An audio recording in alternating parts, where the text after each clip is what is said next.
Good morning. This is XPulse AI Morning Mix. Today is Saturday, July 4th, 2026. We're talking about Meta trying to rent out spare AI compute, a big infrastructure fundraise, and Anthropic bringing a model back worldwide. I've got Orion with me, ready to jump in. Ready, let's do it. Yahoo Finance reported on July 2nd that Meta unveiled a plan to monetize spare AI server capacity by offering excess compute to outside customers, and it sparked a sell-off in AI chip and infrastructure stocks. Orion, what exactly did Meta signal here?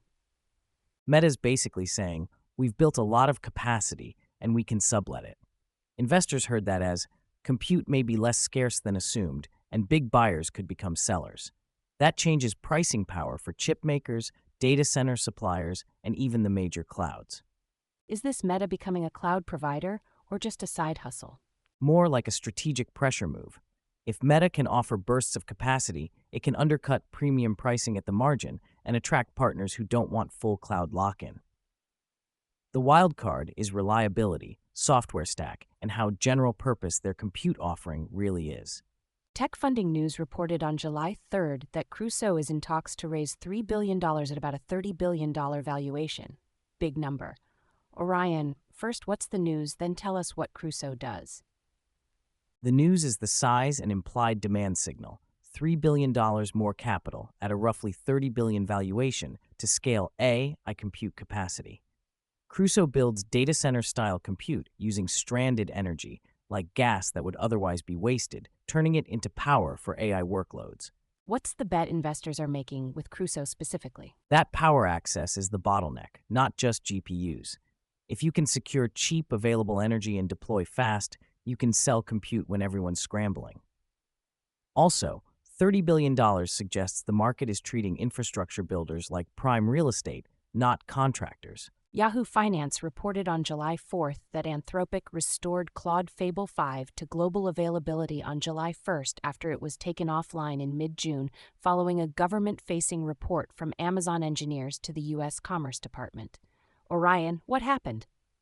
It sounds like access restrictions were triggered by concerns raised through vendor reporting channels, then later eased.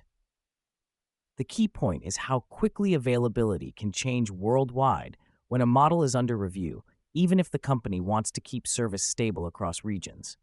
Should teams treat model access like a dependency that can vanish overnight? Yes, assume it can. Build fallbacks. Second provider routing, model abstraction layers, and workflows that degrade gracefully. It's boring engineering, but it beats waking up to a broken pipeline because a compliance switch flipped somewhere. A few quick hitters. Channel Life U.S. reported on July 2nd that NVIDIA is expanding U.S. AI manufacturing across chips, boards, servers, and AI factories. And Tom's Hardware on July 2nd covered a startup demoing a nuclear microreactor powering NVIDIA Blackwell and RTX hardware, pitching a closed-loop 30-megawatt AI factory.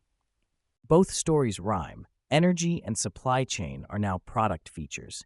NVIDIA's pushing an ecosystem narrative, fabs to racks to full factory buildouts.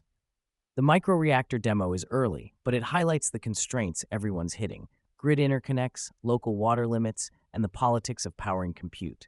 On the business side, tech startups reported on July 2nd that ElevenLabs is exploring an employee secondary share sale that could value it around $22 billion. And Dark Reading on July 2nd says IBM and Red Hat launched Project Lightwell, committing $5 billion to accelerate fixes for open-source vulnerabilities.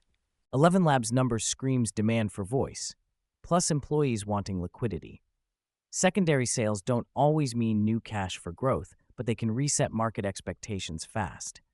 Project Lightwell is a response to AI finding bugs faster than humans can patch them, so now we're industrializing remediation. And two more. Tech Republic reported on July 2nd that Elon Musk denied a Wall Street Journal report about a SpaceX-linked AI handset prototype tied to XAI. Also on July 2nd, EIN Presswire reported Artefact partnered with Anthropic to speed enterprise deployment of Anthropic's models and agent workflows. The Musk denial keeps the device story in maybe territory, though the strategic idea is clear: stack a device, a model, and connectivity like Starlink. The Artefact Anthropic partnership is the opposite vibe: less hype, more implementation muscle, getting agents into real process without the org chart catching fire.